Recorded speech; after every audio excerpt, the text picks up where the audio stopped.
त्रंसते हस्तात् त्वाक्यैव परिदह्यते न चाशक्नोम्यवस्थातुम् भ्रमतीव च मे मनः निमित्तानि च पश्यामि विपरीतानि केशव न चाश्रेयोऽनुपश्यामि हत्वा स्वजनमाहवे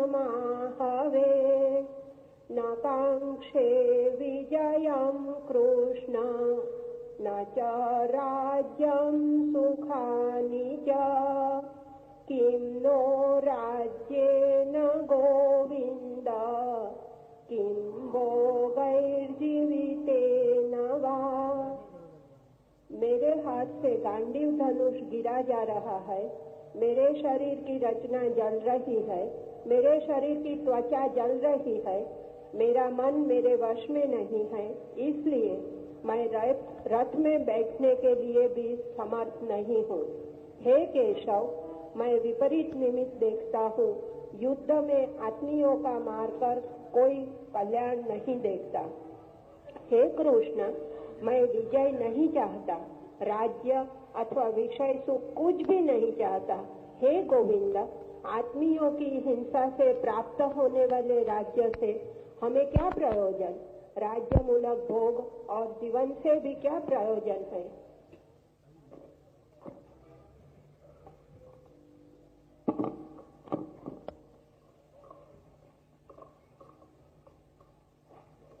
अर्जुन बड़ी सशर्त बात कर रहा है।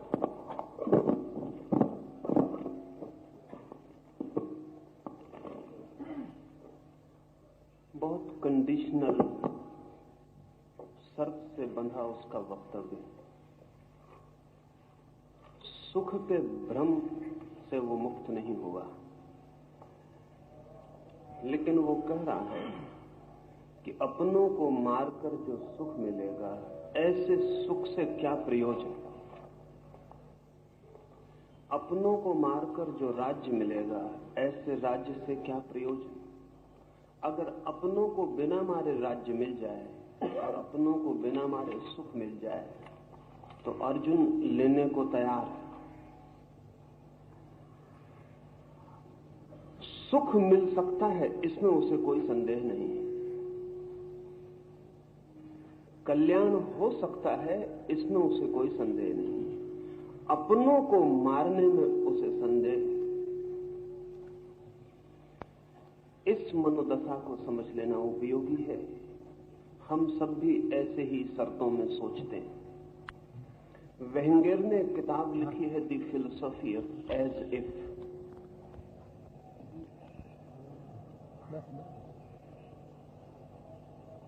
जैसे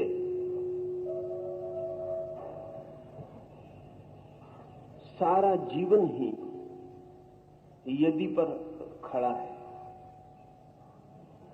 यदि ऐसा हो तो सुख मिल सकेगा, यदि ऐसा न हो तो सुख नहीं मिल सकेगा, यदि ऐसा हो तो कल्याण हो सकेगा, यदि ऐसा न हो तो कल्याण नहीं हो सकेगा।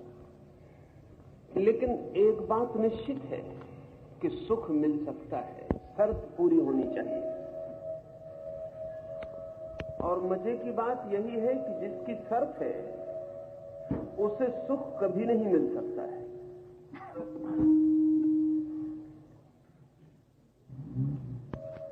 क्यों?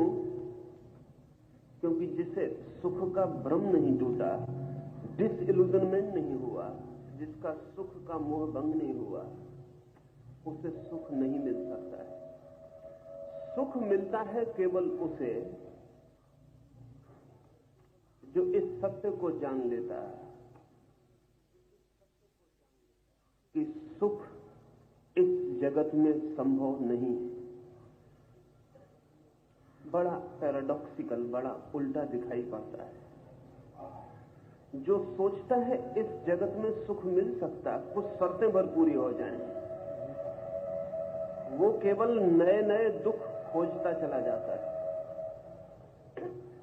असल में हर दुख को खोजना हो तो सुख बनाकर ही खोजना पड़ता है। दुख के खोजने की तरकीब ही यही है कि उसे सुख मानकर खोजना पड़ता है। जब तक खोजते हैं तब तक सुख मालूम पड़ता है, जब मिल जाता है तब दुख मालूम पड़ता है, लेकिन मिल जाने के बाद कोई उपाय नहीं। अर्जुन अगर कहे कि सुख संभव कहां है, संसार में कल्याण संभव कहां है, राज्य में प्रयोजन कहां है, अगर वो ऐसा कहे तो उसका प्रश्न बेशर्त है, अनकंडीशनल है। तब उत्तर बिल्कुल और होता है। लेकिन वो ये कह रहा है अपनों को मार के सुख कैसे मिलेगा। सुख तो मिल सकता है, अपने न मारे जाएं तो सुख लेने को वो तैयार है। कल्याण तो हो सकता है, राज्य में प्रयोजन भी हो सकता है, लेकिन अपने न मारे जाएं तो ही राज्य में प्रयोजन हो सकता है। राज्य व्यर्थ है, सुख व्यर्थ है। महावीर या बुद्ध को जैसा ख्याल हुआ, अर्जुन को वैसा ख्याल नहीं। अर्जुन के सारे वक्तव्य उसकी विरोधी मनोदशा की सूचना देते हैं। वो जिस चीज को कह रहा है बेकार है, उस चीज को बेकार जान नहीं रहा है। वो जिस चीज को कह रहा है क्या प्रयोजन, क्या फायदा, वो पूरे वक्त मन में जान रहा है कि फायदा है, प्रयोजन है। सिर्फ उसकी शर्त पूरी होनी चाहिए। उसका यदि अगर पूरा हो जाए, इफ अगर पूरी हो जाए, तो वो सुख मिलेगा, इसमें उसे कोई भी संदेह नहीं। मैंने एक मजाक सुनी। मैंने सुना है कि बर्ट्रैंड रसल मर रहा है। मजाक ही है। एक पादरी ये खबर सुनकर कि बर्ट्रैंड रसल मर रहा है, भागा हुआ पहुंच गया है कि हो सकता है ये जीवन भर का निष्णात नास्तिक शायद मरते वक्त मौत से डर जाए और भगवान को स्मरण कर ले। और उस पादरी की मरते हुए बर्ट्रैंड रसल के पास भी जाने की सामने हिम्मत नहीं पड़ती। वो भीड़ में जो मित्रों की इकट्ठी हो गई, पीछे डरा हुआ खड़ा है कि कोई मौका अगर मिल जाए तो बर्ट्रैंड रसल को कह दे कि अभी भी माफी मांग लो। और तभी बर्ट्रैंड रसल ने करवट बदली और कहा, हे परमात्मा। तो उसने सोचा ये ठीक मौका है, इसके मुंह से भी परमात्मा का नाम निकला है। तो वो पास गया और उसने कहा कि ठीक अवसर है, अभी भी क्षमा मांग लो परमात्मा से। तो बर्ट्रैंड रसल ने आंख खोली और उसने कहा, हे परमात्मा, यदि कोई परमात्मा हो तो बर्ट्रैंड रसल क्षमा मांगता है, यदि कोई बर्ट्रैंड रसल की आत्मा हो। क्षमा मांगता है यदि कोई पाप किए गए हो। क्षमा मांगता है यदि क्षमा संभव हो।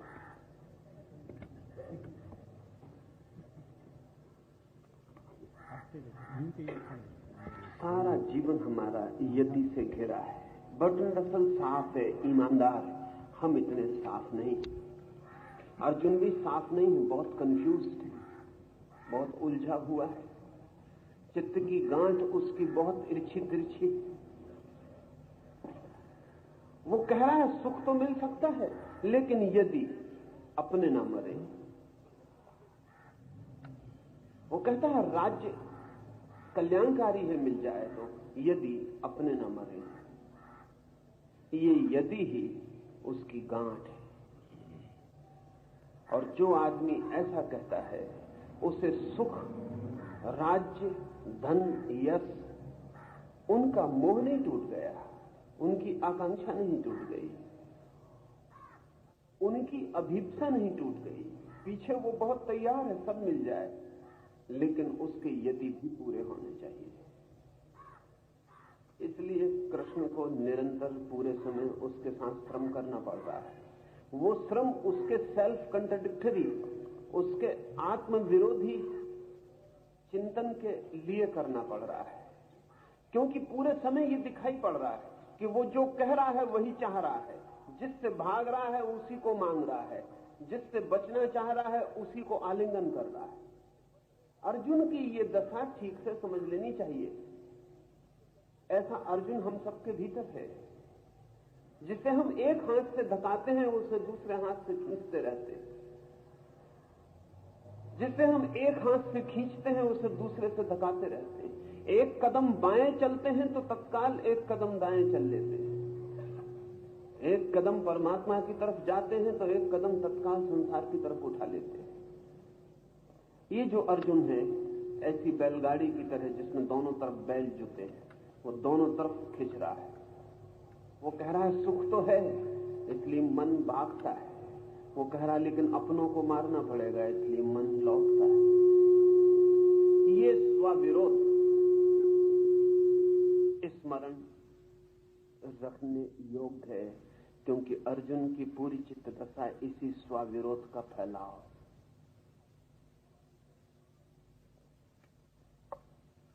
आचार्य श्री, विषादग्रस्त अर्जुन के चित्त की दशा हमने देखी। अब विषाद होने से व्यक्ति स्वभाव से यानी आत्मभाव से दूर हो जाता है, स्वभाव का वियोग होता है।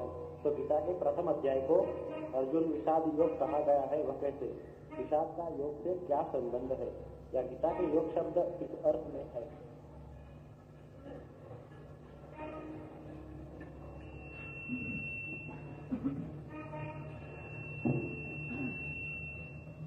विषाद योग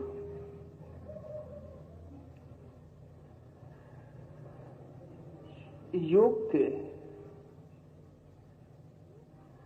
बहुत अर्थ हैं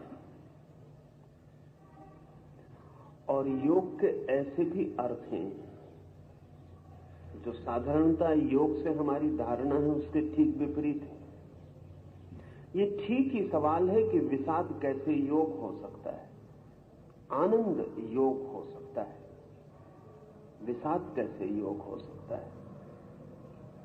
लेकिन विषाद इसलिए योग हो सकता है कि वो आनंद का ही शीर्षासन करता हुआ रूप है। वो आनंद ही सिर के बल खड़ा है। आप अपने पैर के बल खड़े हो तो भी आदमी हैं और सिर के बल खड़े हो जाएं तो भी आदमी हैं। जिसको हम स्वभाव से विपरीत जाना कहते हैं वो भी स्वभाव का उल्टा खड़ा हो जाना, इनवर्शन। जिसको हम विक्षिप्त कहते हैं वो भी स्वभाव का विकृत हो जाना है, परवर्शन। लेकिन है स्वभाव ही। सोने में मिट्टी मिल जाए तो अशुद्ध सोना ही कहना पड़ता है, अशुद्ध है। इसलिए पूछा जा सकता है कि जो अशुद्ध है उसे सोना क्यों कह रहे हैं, लेकिन सोना ही कहना पड़ेगा, अशुद्ध होकर भी सोना है। और इसलिए भी सोना कहना पड़ेगा कि अशुद्धि जल सकती है और सोना वापस सोना हो सकता है। विषाद योग इसलिए कह रहे हैं कि विषाद है, विषाद जल सकता है, योग बच सकता है, आनंद की यात्रा हो सकती है। कोई भी इतने विषाद को उपलब्ध नहीं हो गया कि स्वरूप को वापस लौट ना सके। विषाद की गहरी से गहरी अवस्था में भी स्वरूप तक लौटने की पगडंडी शेष है। उस पगडंडी के स्मरण के लिए योग कह रहे हैं। और वो जो विषाद है वो भी इसलिए हो रहा है। विषाद क्यों हो रहा है? एक पत्थर को विषाद नहीं होता, नहीं होता इसलिए कि आनंद भी नहीं हो सकता है। विषाद हो इसलिए रहा है, वो भी एक गहरे अर्थ में आनंद का स्मरण है, इसलिए विषाद हो रहा है। वो भी इस बात का स्मरण है, गहरे में चेतना कहीं जान रही है कि जो मैं हो सकता हूं वो नहीं हो पा रहा हूं, जो मैं पा सकता हूं वो मैं नहीं पा रहा हूं, जो संभव है वो संभव नहीं हो पा रहा है, इसलिए विषाद हो रहा है। इसलिए जितनी प्रतिभाशाली व्यक्तित्व हो उतने ही गहरे विषाद में उतरेगा। सिर्फ जड़ बुद्धि विषाद को उपलब्ध नहीं होते, क्योंकि जड़ बुद्धि को तुलना का उपाय भी नहीं होता। उसे ये भी ख्याल नहीं होता कि मैं क्या हो सकता हूं। जिसे ये ख्याल है कि मैं क्या हो सकता हूं, जिसे ये ख्याल है आनंद संभव है, उसके विषाद की कालीमा बढ़ जाएगी, उसे विषाद ज्यादा गहरा दिखाई पड़ेगा। जिसे सुबह का पता है उसे रात के अंधकार में बहुत अंधकार दिखाई पड़ेगा। जिसे सुबह का कोई पता नहीं है उसे रात भी सुबह हो सकती है और रात भी उसे लग सकती है। ठीक है, अर्जुन को इस विषाद की स्थिति में भी योग ही कहा जा रहा है, क्योंकि ये विषाद का बोध भी स्वरूप के विपरीत कंट्रास्ट में दिखाई पड़ता है, अन्यथा नहीं दिखाई पड़ेगा। ऐसा विषाद योग और किसी को उस युद्ध के स्थल पर नहीं हो रहा है, ऐसा दुर्योधन को नहीं हो रहा।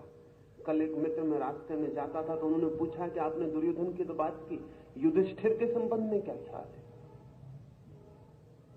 क्योंकि दुर्योधन को नहीं हो रहा, माने आदमी भला नहीं है, पर युधिष्ठिर तो भला आदमी है, धर्मराज है, उसे क्यों नहीं हो रहा है? तो ये भी थोड़ा विचारणीय है। आशा तो करनी चाहिए कि युधिष्ठिर को हो, लेकिन युधिष्ठिर को नहीं हो रहा। युधिष्ठिर तथाकथित धार्मिक आदमी, विद सो कॉल्ड रिलीजियस, और बुरा आदमी भी तथाकथित धार्मिक आदमी से बेहतर होता है, क्योंकि बुरे आदमी को आज नहीं कल बुरे की पीड़ा और बुरे का कांटा चुभने लगेगा, लेकिन तथाकथित धार्मिक आदमी को वो पीड़ा भी नहीं चुभती, क्योंकि वो मानकर ही चलता है कि धार्मिक है, विषाद कैसे हो। युधिष्ठिर अपने धार्मिक होने में आश्वस्त थे। आश्वासन बड़ा झूठा है, लेकिन आश्वस्त है। असल में युधिष्ठिर रूढ़िग्रस्त धार्मिक आदमी की प्रतिमा है। दो तरह के धार्मिक आदमी होते हैं, एक तो उदार धार्मिक आदमी होते हैं, बारोट, जिनका धर्म अतीत की उधारी से आता है, और एक वे धार्मिक आदमी होते हैं जिनका धर्म उनकी आंतरिक क्रांति से आता है।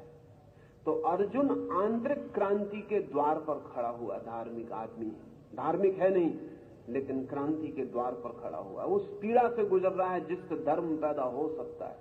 युधिष्ठिर तृप्त है, अतीत से जो धर्म मिला है उससे राजी, इसलिए धार्मिक भी हो सकते हैं, जुआ भी खेल सकते हैं, तब भी कोई संदेह मन में पैदा नहीं होता। धार्मिक भी हो सकते हैं, राज्य के युद्ध पर भी जा सकते हैं, तब भी कोई संदेह मन में पैदा नहीं होता। धार्मिक भी हैं, और सब तथाकथित धर्म के आसपास अधर्म पूरी तरह चलता है, कोई पीड़ा उससे नहीं होती। आमतौर से मंदिर में, मस्जिद में, गुरुद्वारा में, चर्च में जाने वाला आदमी युधिष्ठिर से तालमेल रखता है, तृप्त है। गीता रोज पढ़ता है, धार्मिक आदमी है, बात समाप्त हो गई। गीता कंठस्थ है, पक्का धार्मिक आदमी है, बात समाप्त हो गई। सब उसे मालूम है जो मालूम करने योग्य है, बात समाप्त हो गई। ऐसा आदमी चली हुई कारतूस जैसा होता है, उसमें कुछ चलने को नहीं होता, खाली कारतूस होता है, उसमें बारूद नहीं होती। खाली कारतूस अच्छी भी मालूम पड़ती है, क्योंकि उससे बहुत खतरा भी नहीं होता। युधिष्ठिर इस अर्थों में धर्मराज है। अतीत से जो धर्म मिला है उसकी धरोहर, अतीत से, परंपरा से, रूढ़ी से जो धर्म मिला है वे उसके प्रतीक, प्रतिमा पुरुष है, उन्हें कोई अड़चन नहीं होती। तथाकथित धार्मिक आदमी कंप्रोमाइजिंग होता है, समझौतावादी होता है। वो हर स्थिति में धर्म और अधर्म के बीच समझौते खोज लेता है। तथाकथित धार्मिक आदमी हिपोक्रेट होता है, पाखंडी होता है। उसके दो चेहरे होते हैं, एक उसका धार्मिक चेहरा होता है जो वो दिखाने के लिए रखता है, एक उसका असली चेहरा होता है जो वो काम चलाने के लिए रखता है, और इन दोनों के बीच कभी कॉन्फ्लिक्ट पैदा नहीं होती। यही हिपोक्रेसी का सूत्र है, राज। इनके बीच कभी द्वंद्व पैदा नहीं होता, कभी उसे ऐसा नहीं लगता कि मैं दो हूं। वो बड़ा लिक्विड होता है, बड़ा तरल होता है, वो इधर से उधर बड़ी आसानी से हो जाता है, उसे कोई अड़चन नहीं आती। वो अभिनेता की तरह पात्र अभिनय बदल लेता है, उसे अड़चन नहीं आती। कल वो राम बना था, आज उसे रावण बना दे तो उसे कोई अड़चन नहीं आती। वो रावण का वेशभूषा पहन के खड़ा हो जाता है, रावण की भाषा बोलने लगता है। ये जो तथाकथित धार्मिक आदमी है, ये अधार्मिक से भी बदतर है, ऐसा मैं कहता हूं। ऐसा इसलिए कहता हूं कि अधार्मिक अपनी पीड़ा को ज्यादा दिन नहीं झेल सकेगा, आज नहीं कल कांटा चुभेगा, लेकिन जो आदमी समझौते कर लिया है वो पीड़ा को अनंत काल तक झेल सकता है। इसलिए युधिष्ठिर को पीड़ा नहीं आती, युधिष्ठिर बिल्कुल राजी। अभी बड़े मजे की बात है, अधार्मिक आदमी बिल्कुल राजी है उस युद्ध में, धार्मिक आदमी बिल्कुल राजी है उस युद्ध में। और ये अर्जुन जो ना तो अधार्मिक होने से राजी है, न अभी तथाकथित धर्म से राजी है, ये चिंतित है। अर्जुन बहुत ऑथेंटिक, प्रामाणिक मनुष्य है, उसकी प्रामाणिकता इसमें है कि चिंता है उसकी प्रामाणिकता इसमें है कि प्रश्न है उसके पास, उसकी प्रामाणिकता इसमें है कि जो स्थिति है उसमें वो राजी नहीं हो पा रहा। यही उसकी बेचैनी, यही उसकी पीड़ा, उसका विकास बनती है। विषाद योग इसलिए ही कहा है कि अर्जुन विषाद को उपलब्ध हुआ। धन्य है वे जो विषाद को उपलब्ध हो जाएं, क्योंकि जो विषाद को उपलब्ध होंगे उन्हें मार्ग खोजना पड़ता है। अभागे हैं वे जिनको विषाद भी नहीं मिला, उनको आनंद तो कभी मिलेगा नहीं। धन्य है वे जो विरह को उपलब्ध हो जाएं, क्योंकि विरह मिलन की आकांक्षा है। इसलिए विरह भी योग है, वो मिलन की आकांक्षा है, वो मिलन के लिए खोजता हुआ मार्ग। योग तो मिलन ही है, लेकिन विरह भी योग है, क्योंकि विरह भी मिलन की पुकार और प्यास है। विषाद भी योग है, योग तो आनंद ही है, लेकिन विषाद भी योग है, क्योंकि विषाद आनंद के लिए जन्मने की प्रक्रिया है, इसलिए विषाद योग का है। आचार्य श्री, आपने अभी बर्ट्रांड रसेल का नाम लिया। वेद टिलिक बर्ट्रांड रसेल की आत्मतुष्ट अनास्तिकता के पहलू प्रकट करके पूछा कि रसेल को नास्तिक होते हुए भी जीवन में एम्प्टीनेस, खालीपन का अनुभव नहीं हुआ, तो पॉल टिलिक ने बताया कि ऐसे लोग आत्मवंचक हो सकते हैं। कितने लोग बस यूं ही हरे रंग को, ग्रीन रंग को नहीं देख पाते। क्या रसेल उन्हीं में से एक होगा? अर्जुन भी चर्म चक्षु से विराट रूप का गहन दर्शन नहीं कर सकता था।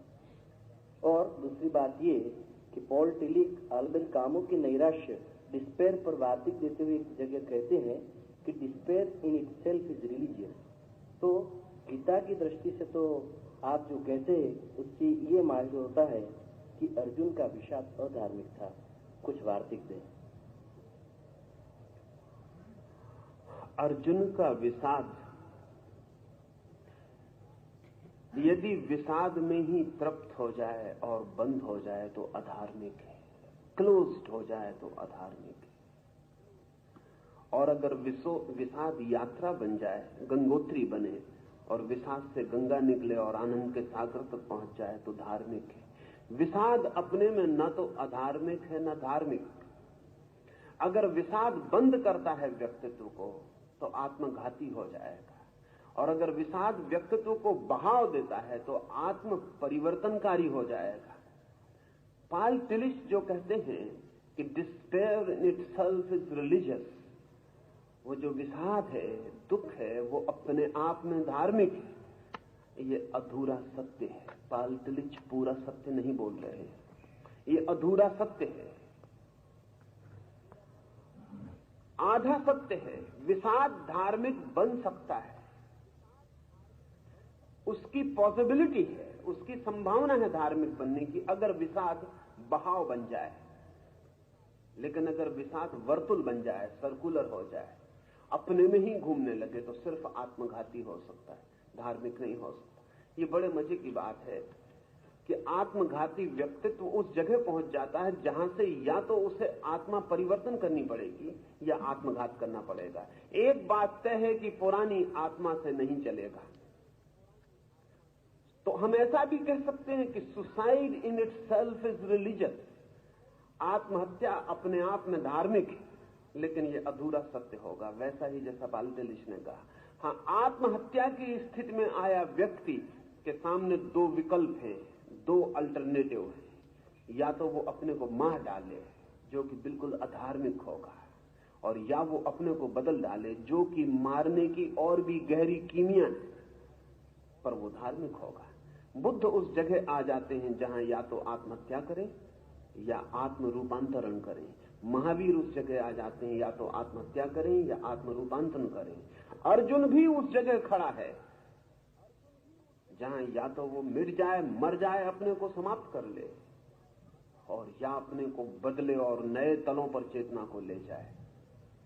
पॉल टिलिच का वक्तव्य अधूरा है, और पॉल टिलिच के वक्तव्य के अधूरे होने का कारण क्रिश्चियनिटी का बुनियादी सत्य अधूरा है, ईसाइयत का बुनियादी सत्य अधूरा है। और इसलिए ईसाइयत ने डिस्पेयर को पाल टिलिच जो है आधुनिक युग में ईसाइयत का बड़ा व्याख्याकार है। उसके पास पैनी दृष्टि, लेकिन पैनी दृष्टि जरूरी नहीं कि पूरी हो। ईसाइयत ने जीसस की जो शक्ल पकड़ी है वो डिस्पेयर की है। ईसाइयत ने जीसस की और कोई शक्ल नहीं पकड़ी। ईसाइयत के पास जीसस की हंसती हुई कोई तस्वीर नहीं। ईसाइयत के पास जीसस का नाचता हुआ प्रसन्न कोई व्यक्तित्व नहीं। ईसाइयत के पास सच्चित आनंद की घोषणा करने वाले जीसस की कोई धारणा नहीं है, कोई प्रतिमा नहीं। उनके पास प्रतिमा है जीसस की सूली पर लटके हुए, कंधे पर टिका हुआ सिर, आंखें उदास, मरने की घड़ी। और क्रास इसलिए ईसाइयत का प्रतीक बन गया, सूली। ये जो डिस्पेयर और सूली है, ये अपने आप में धार्मिक नहीं है। हो सकती है धार्मिक, नहीं भी हो सकती है। और पाल टिलिच बर्टन रसल के संबंध में गलत बात कहते हैं, पूरी ही तरह गलत कहते हैं। अगर वे ये कहते हैं कि बर्टन रसल जैसे लोग आत्मवंचक हैं, क्योंकि बर्टन रसल नास्तिक है, ईश्वर पर उसकी कोई आस्था नहीं। इसलिए अगर कोई पूछता है पाल टिलिच से कि बर्टन रसल को ईश्वर पर कोई आस्था नहीं, फिर भी बर्टन रसल को अर्थहीनता, एम्प्टीनेस, खालीपन का कोई बोध नहीं होता, जैसा सात्र को होता है या कामू को या किसी और को होता है, बर्टन रसल को क्यों नहीं होता? अगर वे नास्तिक है तो उन्हें खालीपन का अनुभव होना चाहिए। जरूरी नहीं है, क्योंकि नास्तिकता भी मेरी दृष्टि में दो तरह की होती, अपने में बंद और बाहर बहती हुई। जो नास्तिक अपने में बंद हो जाएगा, जैसा विषाद अपने में बंद हो जाएगा, तो खाली हो जाएगा। क्योंकि जो आदमी नहीं के ऊपर जिंदगी खड़ी करेगा वो एम्प्टी हो जाएगा। जो आदमी कहेगा कि नहीं मेरे जीवन का आधार है, वो खाली नहीं होगा तो और क्या होगा? क्योंकि नहीं के बीज से कोई अंकुर नहीं निकलता, नहीं के बीज से कोई फूल नहीं खिलते, नहीं के बीज से कोई जीवन विकसित नहीं होता। जीवन में कहीं ना कहीं हां अगर ना हो तो जीवन खाली हो जाए। लेकिन जरूरी नहीं है कि नास्तिकता नहीं पर ही खड़ी हो, नास्तिकता भी हां पर खड़ी हो सकती है। और बर्टन रसल की नास्तिकता हां पर खड़ी, ईश्वर को इंकार करता है लेकिन प्रेम को इंकार नहीं करता। और जो आदमी प्रेम को इंकार नहीं करता उसको नास्तिक केवल नासमझ आस्तिक ही कह सकते हैं। क्योंकि जो आदमी प्रेम को इंकार नहीं करता वो बहुत गहरे में परमात्मा को स्वीकार कर रहा है। फॉर्मल नहीं है उसकी स्वीकृति, वो भगवान की मूर्ति रख के मंदिर में वो घंटी नहीं बजाता, लेकिन जो बजाते हैं वो कोई आस्तिक है, ऐसा मानने का कोई भी कारण नहीं है। क्योंकि घंटी बजाने से आस्तिकता का क्या लेना देना है? प्रेम का स्वर जिसके जीवन में हो उसके जीवन में प्रार्थना ज्यादा दूर नहीं है। प्रेम का स्वर जिसके जीवन में हो उसके जीवन में परमात्मा ज्यादा दूर नहीं है। और प्रेम इंकार करने वाला सूत्र नहीं है, प्रेम स्वीकार करने वाला सूत्र है। प्रेम बड़ी गहरी हां है पूरे अस्तित्व के प्रति। इसलिए मैं बर्टन रसल को सिर्फ नास्तिक औपचारिक अर्थों में कहता हूं। औपचारिक अर्थों में बर्टन रसल नास्तिक है, जिस तरह औपचारिक अर्थों में बहुत से लोग आस्तिक हैं। लेकिन बर्टन रसल की नास्तिकता आस्तिकता की तरफ बहती हुई है, बहती हुई है, उसमें बहाव है, वो खुल रही है, वो फूलों में भी आनंद ले पाता है। हमारा आस्तिक मंदिर में जाके फूल तो चढ़ा देता है लेकिन फूल में कोई आनंद नहीं ले पाता। फूल तोड़ते वक्त उसे ऐसा नहीं लगता कि परमात्मा को तोड़ रहा है।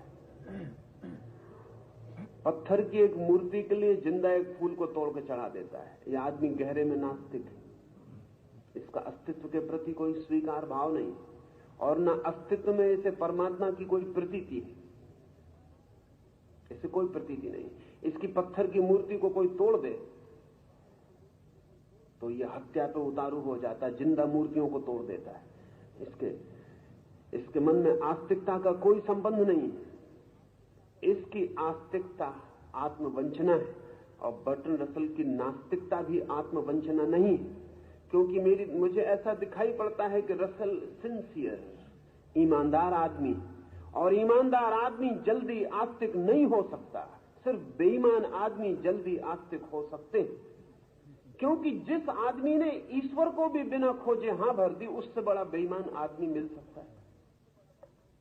जिस आदमी ने ईश्वर जैसे महत तत्व को किताब में पढ़ के स्वीकार कर लिया, इस आदमी से ज्यादा आत्मवंचक आदमी, सेल्फ डिसेप्टिव आदमी मिल सकता है? ईश्वर बच्चों का खेल नहीं है। ईश्वर किताबों में पढ़े हुए पाठ से संबंधित नहीं। ईश्वर मां बाप से सिखाए गए सिद्धांतों से क्या वास्ता है? ईश्वर तो जीवन की बड़ी प्राणवंत खोज और पीड़ा है, बड़ी एंगिस है, बड़े विषाद से उपलब्ध होगा, बड़े श्रम से, बड़ी तपश्चर्या से, बड़ी इंकार से गुजरने पर, बड़ी पीड़ा, बड़े खालीपन से गुजरने पर, बड़ी मुश्किल से, शायद जन्मों की यात्रा, जन्मों की यात्रा और खोज, और जन्मों की भटकन, और जन्मों की असफलता और विफलता, तब शायद इस सारी प्रसव पीड़ा के बाद वो अनुभव आता है जो व्यक्तित्व को आस्तिकता देता है।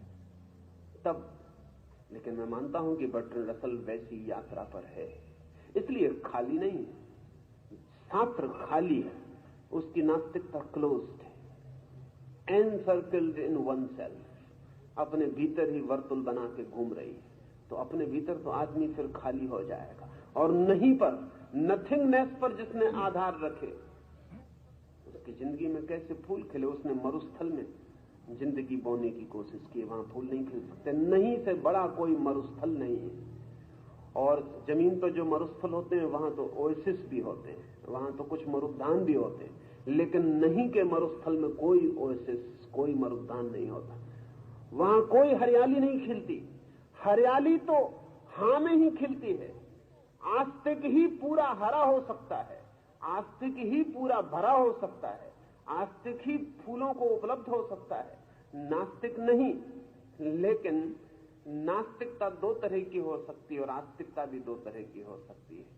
नास्तिकता तब खतरनाक हो जाती है जब अपने में बंद हो जाए, और आस्तिकता तब खतरनाक होती है जब उधार और बारोट होती है। आस्तिकता का खतरा उधारी में, नास्तिकता का खतरा अपने में बंद हो जाने में।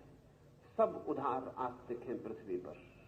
नास्तिक तक होने की ईमानदारी नहीं है, तो आस्तिक होने का बहुत विराट कदम बिल्कुल असंभव है।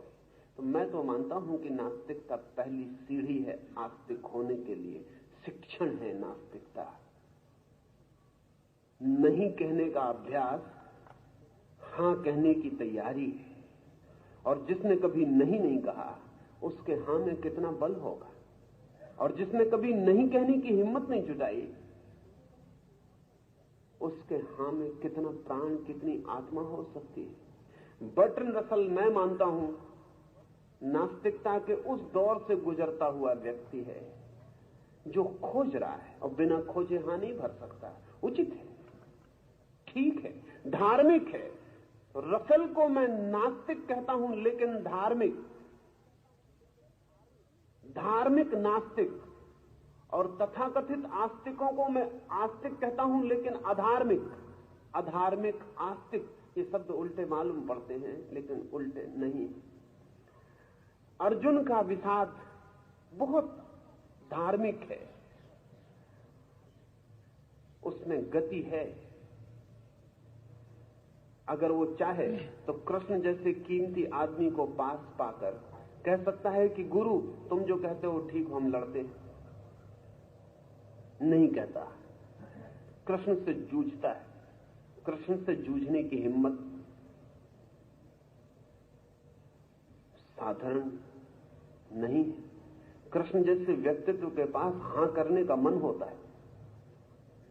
कृष्ण जैसे व्यक्तित्व को ना कहने में पीड़ा होती। कृष्ण जैसे व्यक्तित्व से प्रश्न उठाने में भी दुख होता है, लेकिन अर्जुन है कि पूछे चला जाता है। वो कृष्ण के व्यक्तित्व को आड़ में रख देता है, अपने प्रश्न को छोड़ता नहीं, इसका भय नहीं लेता मन में कि क्या कहेगा कोई। अश्रद्धालु हूं, संदेह करता हूं, शक उठाता हूं, आस्थावान नहीं हूं, कृष्ण जैसा व्यक्ति मिला हो, मान लो गुरु और स्वीकार करो, तब आस्तिकता उधार हो जाती है। लेकिन नहीं, वो प्रमाणिक आस्तिकता की खोज में ही इसलिए इतनी बड़ी गीता की लंबी यात्रा हुई। पूछता चला जाता है, पूछता चला जाता है, पूछता चला जाता है। कृष्ण भी अद्भुत है, अपनी महिमा का जोर डाल सकते थे। अगर गुरुडम का जरा भी मोह होता तो जरूर डाल देते, लेकिन जो भी आस्तिक है उसे गुरु होने की आकांक्षा नहीं होती। परमात्मा ही है तो और व्यक्ति को गुरु होने की कोई जरूरत नहीं रह जाती। और जिसे परमात्मा पर भरोसा है वो प्रश्नों को संदेह की दृष्टि से नहीं देखता, निंदा की दृष्टि से भी नहीं देखता, क्योंकि वो जानता है परमात्मा है और ये व्यक्ति पूछ रहा है तो यात्रा कर रहा है, पहुंच जाएगा। इसे पहुंचने दें सहज ही। गंगा बह चली है तो सागर तक पहुंच जाएगी, अभी उसे पता नहीं कि सागर है, लेकिन बह रही है तो बेफिक्र रहे, पहुंच जाएगी। वो कहता नहीं कि रुक जाओ और मान लो, और गंगा अगर रुक जाए और मान ले कि सागर है तो कभी जान नहीं पाएगी कि सागर है, रुक जाएगी, एक डबरा बन जाएगी, सड़ा गला, फिर उसी को सागर समझेगी। ऐसा आस्तिक अर्जुन नहीं है।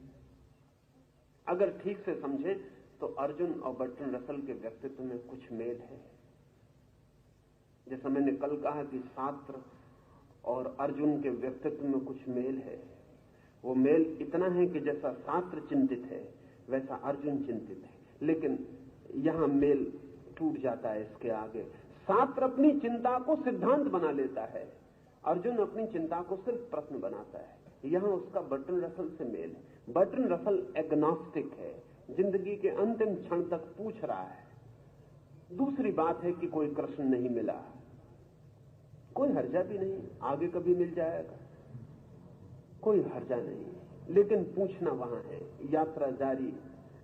मैं मानता हूं कि इस पृथ्वी पर बर्ट्रैंड रसल के आसपास पाल तिलिच जैसे जो आस्तिक हैं ये इनसिंसियर हैं।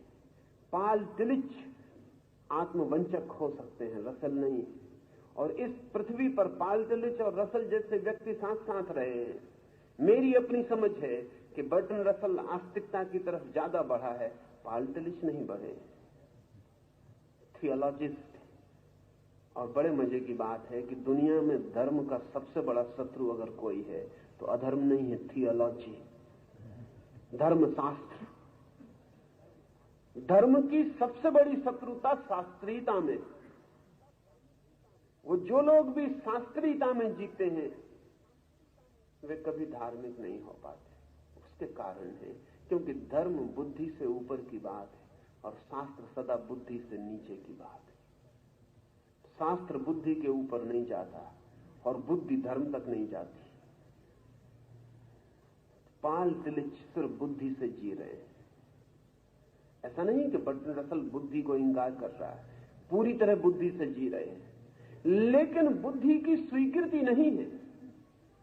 बुद्धि पर भी बर्ट्रैंड रसल को संदेह है, वो स्केप्टिक है बुद्धि के बाबत भी। ये उसे लगता है कि बुद्धि की भी सीमाएं हैं। अर्जुन में बड़ा गहरा समन्वय है, रसल और शास्त्र जैसे इकट्ठे हैं। उसका विषाद धार्मिक है क्योंकि उसका विश्वास श्रद्धा पर ले जाने वाला है।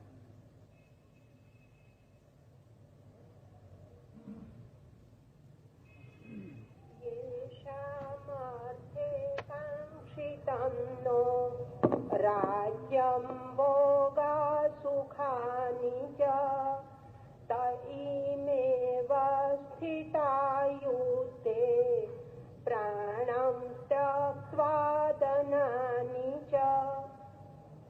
जिन पिता पुत्र आदि के लिए हम राज्य भोग और सुख चाहते हैं, ये सब अपने प्राण और धन का त्याग कर युद्ध के लिए खड़े हैं।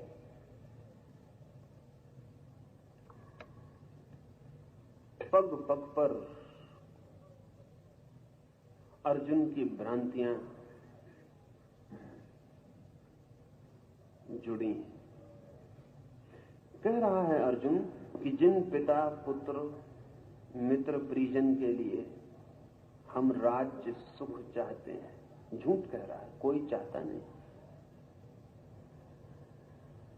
सब अपने लिए चाहते हैं। और अगर पिता पुत्र के लिए चाहते हैं तो सिर्फ इसलिए कि वो अपने पिता हैं, अपना पुत्र है। वो जितना अपना उसमें जुड़ा है उतना ही, इससे ज्यादा नहीं। हाँ, ये बात जरूर है कि उनके बिना सुख भी बड़ा विरस हो जाएगा, क्योंकि सुख तो मिलता कम है। दूसरों को दिखाई पड़े ये ज्यादा होता है, सुख मिलता तो ना के बराबर है। बड़े से बड़ा राज्य मिल जाए तो भी राज्य के मिलने में उतना सुख नहीं मिलता जितना राज्य मुझे मिल गया है, इतना मैं अपने लोगों के सामने सिद्ध कर पाऊं तो सुख मिलता है। और आदमी के चिंतना की सीमाएं, अगर एक महारानी रास्ते से निकलती हो, स्वर्ण आभूषणों से लदी, हीरे जवाहरातों से लदी, तो गांव की मेहतरानी को कोई ईर्ष्या पैदा नहीं होती, क्योंकि महारानी रेंज के बाहर पड़ती है। मेहतरानी के चिंतना की रेंज नहीं है, वो सीमा नहीं है उसकी। महारानी से कोई ईर्ष्या पैदा नहीं होती, लेकिन पड़ोस की मेहतरानी अगर एक नकली कांच का टुकड़ा भी लटका के निकल जाए तो प्राण में तीर चुभ जाता है, वो रेंज के भीतर है।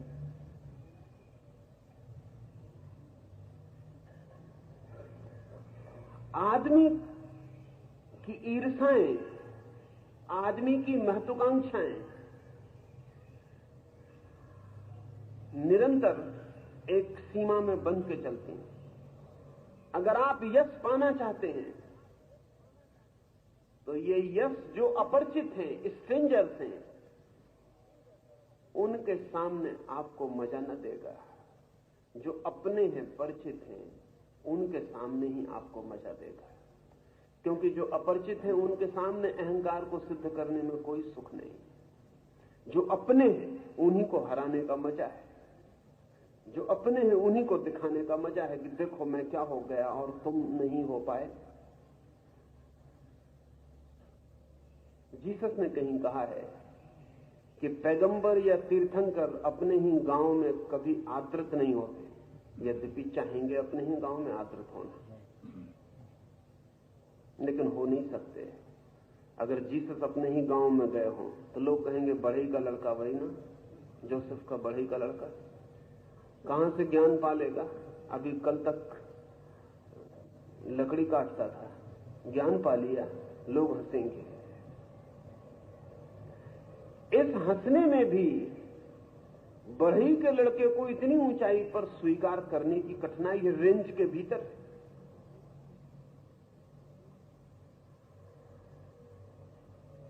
बहुत कठिन। कोई प्रोफेट अपने गांव में पहुंच जाए, बड़ी कठिन बात है, क्योंकि गांव की ईर्ष्या की सीमा के भीतर। तो विवेकानंद को जितना आदर अमेरिका में मिलता उतना कलकत्ता में कभी नहीं मिला। 2-4-10 दिन कलकत्ता लौट के स्वागत समारोह हुआ, फिर सब समाप्त हो गए। फिर कलकत्ते में लोग कहने लगे, वही ना कायस्थ का लड़का है, कितना ज्ञान हो जाए।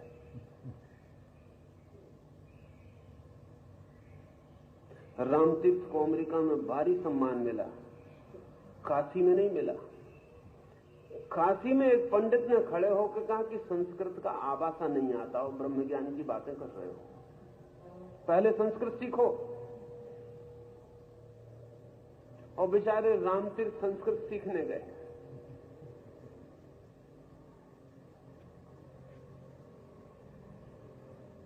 रेंज है, एक सीमा, एक वर्तुल है उस। लेकिन शायद रामतीर्थ को भी इतना मजा न्यूयॉर्क में सम्मान मिलने से नहीं आ सकता था जितना काशी में मिलता तो आता। इसलिए रामतीर्थ भी कभी नाराज नहीं हुए अमेरिका में जब तक थे, कभी दुखी और चिंतित नहीं हुए। काशी में दुखी और चिंतित हो गए। निरंतर ब्रह्म ज्ञान की बात करते थे। काशी में इतनी हिम्मत न जुटा पाए कि कह देते कि ब्रह्म ज्ञान का संस्कृत से क्या लेना देना, बाढ़ में जाए तुम्हारी संस्कृत, इतनी हिम्मत ना जुटा पाए। बल्कि एक ट्यूटर लगा के संस्कृत सीखने बैठ गए। ये पीड़ा समझते हैं?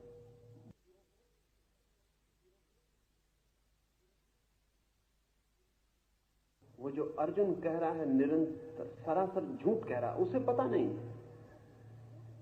क्योंकि झूठ भी आदमी में ऐसा खून में मिला हुआ है कि उसका पता भी मुश्किल से चलता है। असल में असली झूठ वही है जो हमारे खून में मिल गए।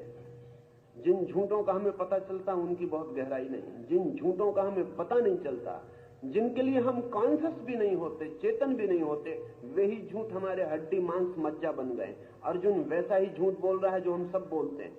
पति अपनी पत्नी से कहता है कि तेरे लिए ही सब कर रहा हूं, पत्नी अपने पति से कहती तुम्हारे लिए ही सब कर रही। कोई किसी के लिए नहीं कर रहा है। हम सब अहंकार केंद्रित होकर जीते हैं। अहंकार की सीमा रेखा में जो जो अपने मालूम पड़ते हैं उनके लिए भी हम उतना ही करते हैं जितने से हमारा अपना भरता है। वो जो अपनापन भरता है, जितना वो मेरे ईगो, मेरे अहंकार के हिस्से होते हैं, उतना ही हम उनके लिए करते हैं। वही पत्नी कल अपनी पत्नी न रह जाए, डाइवोर्स का विचार करने लगे, बस फिर सब करना बंद हो जाता। जिस मित्र के लिए हम जान देने को तैयार थे, कल उसी की जान भी ले सकते, सब भूल जाता है। क्या हो जाता है? जब तक वो मैं के लिए मजबूत करता था तब तक अपना था, और जब मैं के लिए मजबूत नहीं करता तब अपना नहीं रह जाता। नहीं, अर्जुन गलत कह रहा है। उसे पता नहीं हो, उसे पता हो तब तो बात और हो जाए, उसे पता पड़ेगा धीरे धीरे। गलत कह रहा है कि जिनके लिए हम राज्य चाहते हैं, नहीं, उसे कहना चाहिए कि जिनके बिना राज्य चाहने में मजा न रह जाएगा। चाहते तो अपने ही लिए, लेकिन जिनकी आंखों के सामने चाहने में मजा आएगा कि मिले, जब वे ही ना होंगे तो अपरिचित अनजान लोगों के बीच राज्य लेकर भी क्या करेंगे? अहंकार का मजा भी क्या होगा उनके बीच, जो जानते ही नहीं कि तुम कौन हो। जो जानते हैं कि तुम कौन हो, उन्हीं के बीच आकाश छूने पर पता चलेगा कि देखो। ध्यान रहे, हम अपने दुश्मनों से ही प्रतियोगिता नहीं कर रहे हैं, अपने मित्रों से हमारी और भी गहरी प्रतियोगिता है। अपरिचितों से हमारा कोई प्रतिस्पर्धा नहीं है, परिचितों से हमारी असली प्रतिस्पर्धा है। इसलिए दो अपरिचित कभी इतने बड़े दुश्मन नहीं हो सकते जितने दो सगे भाई हो सकते। उन्हीं से हमारी प्रतिस्पर्धा, उन्हीं के सामने सिद्ध करना है कि मैं कुछ हूं। वो अर्जुन गलत कह रहा है, लेकिन उसे साफ नहीं है स्वयं को, वो जान के नहीं कह रहा है। जान के जो हम झूठ बोलते हैं बहुत ऊपरी हैं, न जाने जो झूठ हमसे बोले जाते हैं वो बहुत गहरे हैं, और जन्मों जन्मों में हमने उन्हें अपने खून के साथ आत्मसात कर लिया है, एक कर लिया है। वैसा ही एक झूठ अर्जुन बोल रहा है कि जिनके लिए राज्य चाहा जाता है वे ही ना होंगे तो राज्य का क्या करूंगा? नहीं, उचित सही तो यह है कि वो कहे राज्य तो अपने लिए चाहा जाता है, लेकिन जिनकी आंखों को चकाचौंध करना चाहूंगा जब वे आंखें ही ना होंगी तो अपने लिए भी चाहे कि क्या करूंगा, लेकिन वो अभी ये नहीं कह सकता।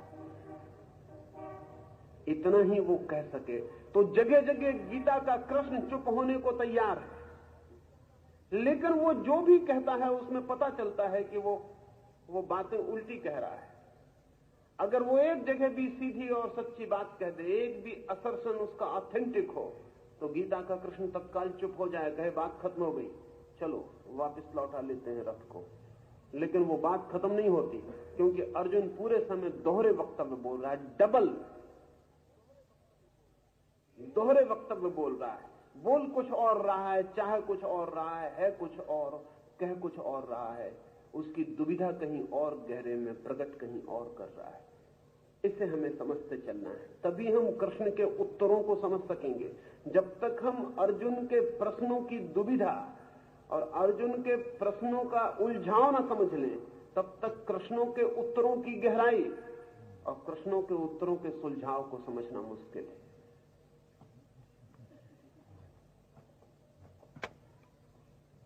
स्वजनों की हत्या में अर्जुन ने जो न च श्रेयोनु पश्यामि कहा, वहां वह प्रेयस से स्पष्टतः दूर ही लगता है। क्या केवल भौतिक सुख से उसका संदर्भ है? और यदि ऐसा है तो वह सच्चा आस्तिक कैसे बनेगा?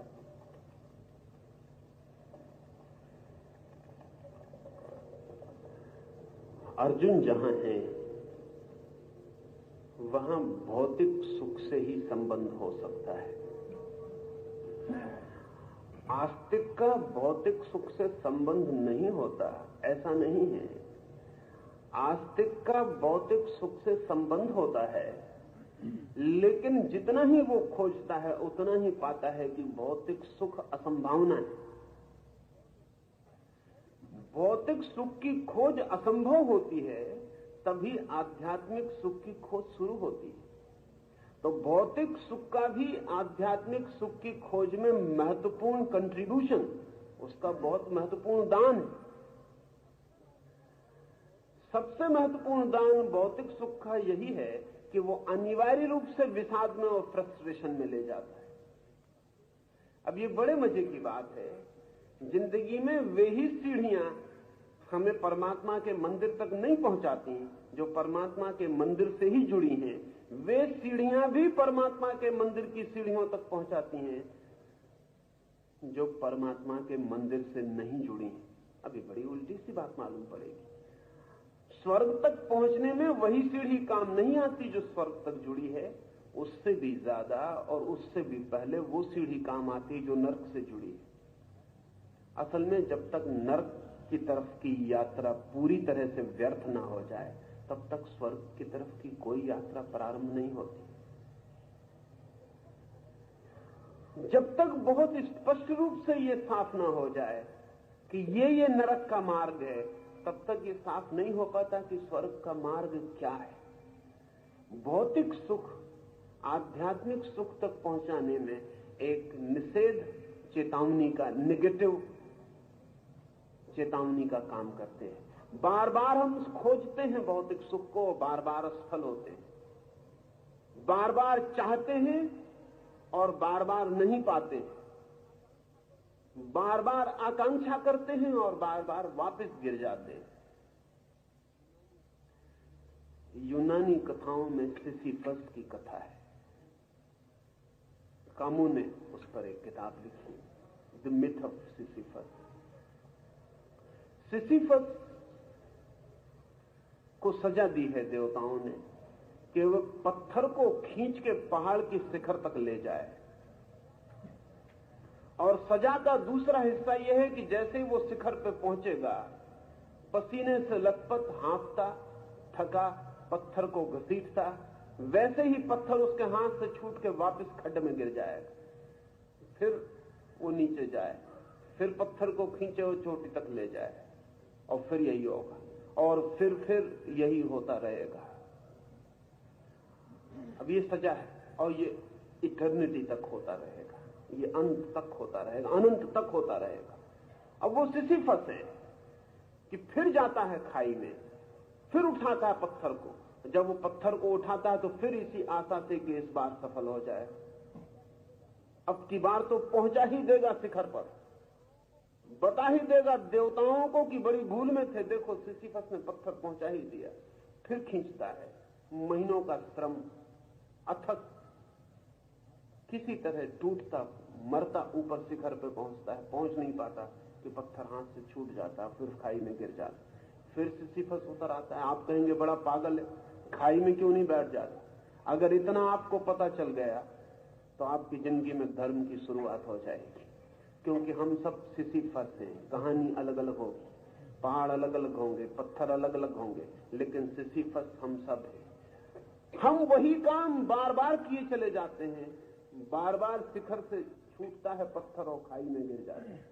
लेकिन बड़ा मजेदार है आदमी का मन, वो बार बार अपने को समझा लेता है कि कुछ भूल चूक हो गई, इस बार मालूम होता है, अगली बार सब ठीक कर लेंगे, फिर शुरू कर देता है। और ऐसी भूल चूक अगर एक आध जन्म में होते हो तो भी ठीक है। जो जानते हैं वो कहेंगे अनंत जन्मों में ऐसा ही होता रहा। भौतिक सुख की चाह आध्यात्मिक खोज का अनिवार्य हिस्सा है, क्योंकि उसकी विफलता, उसकी पूर्ण विफलता आध्यात्मिक आनंद की खोज का पहला चरण है। इसलिए जो भौतिक सुख खोज रहा है उसको मैं अधार्मिक नहीं कहता, वो भी धर्म को ही गलत दिशा में खोज रहा है, वो भी आनंद को ही वहां खोज रहा है जहां आनंद नहीं मिल सकता है। लेकिन इतना तो पता चले पहले कि नहीं मिल सकता है तो किसी और दिशा में खोजे। लाओत्से से किसी ने पूछा कि तुम कहते हो शास्त्रों से कुछ भी नहीं मिला, लेकिन हमने सुना है कि तुमने शास्त्र पढ़े। तो लाओत्से ने कहा कि नहीं, शास्त्रों से बहुत कुछ मिला। सबसे बड़ी बात तो ये मिली शास्त्र पढ़ के कि शास्त्रों से कुछ भी नहीं मिल सकता। ये कोई कम मिलना है? नहीं कुछ मिल सकता है, लेकिन ये बिना पढ़े ये पता नहीं चल सकता। पढ़ा बहुत, खोजा बहुत, नहीं मिल सकता है ये जाना। ये कोई कम दान नहीं, निगेटिव है, इसलिए हमें ख्याल में नहीं आता। लेकिन एक बार ये ख्याल में आ जाए कि शब्द से, शास्त्र से नहीं मिल सकता है, तो शायद हम अस्तित्व में, जीवन में खोजने निकले। सुख में नहीं मिल सकता है सुख, तो फिर शायद हम शांति में खोजने निकले। बाहर नहीं मिल सकता है सुख, तो शायद हम भीतर खोजने निकले। पदार्थ में नहीं मिल सकता है सुख, तो शायद हम परमात्मा में खोजने निकले। लेकिन वो जो दूसरी खोज है, इस पहली खोज की विफलता से ही शुरू होती है। तो अर्जुन अभी जो बात कर रहा है वो तो भौतिक सुख की कर रहा है कि राज्य से क्या मिलेगा, परिजन नहीं रहेंगे तो क्या मिलेगा, सुख से क्या मिलेगा। लेकिन आध्यात्मिक खोज का पहला चरण उठाया जा रहा है, इसलिए मैं उसे धार्मिक व्यक्ति ही कहूंगा। धर्म को उपलब्ध हो गया ऐसा नहीं, धर्म को उपलब्ध होने के लिए जो आतुर है ऐसा। आचार्य श्री, आज सुबह पूज्य स्वामी श्री मनोहरी के साथ बहस हुआ। आपने कल बताया कि भगवत गीता मानस शास्त्र है और आधुनिक मानस शास्त्र के करीब आ जाता है। तो क्या आप साइक का अर्थ माइंड करके उसको सीमित करते हैं? साइक का जो मूल अर्थ है सोल, तो गीता को सिर्फ मानस शास्त्र कह के आप रुक जाएंगे कि अध्यात्म शास्त्र भी कहेंगे? कुछ स्पष्ट करें। मैं गीता को मनोविज्ञान ही कहूंगा, और मन से मेरा अर्थ आत्मा नहीं। मन से मेरा मतलब मन ही, माइंड ही। कई को दिक्कत और कठिनाई होगी, वो कहेंगे ये तो मैं गीता को नीचे गिरा रहा हूं, अध्यात्म शास्त्र कहना चाहिए। लेकिन आपसे कहना चाहूंगा कि अध्यात्म का कोई शास्त्र होता नहीं। ज्यादा से ज्यादा शास्त्र मन का हो सकता है। हां, मन का शास्त्र वहां तक पहुंचा दे जहां से अध्यात्म शुरू होता है, इतना ही हो सकता है। अध्यात्म शास्त्र होता ही नहीं, हो नहीं सकता। अध्यात्म जीवन होता है, शास्त्र नहीं। अधिक से अधिक जो शब्द कर सकता है वो ये है कि वो मन की आखिरी ऊंचाइयों और गहराइयों को छूने में समर्थ बना दे।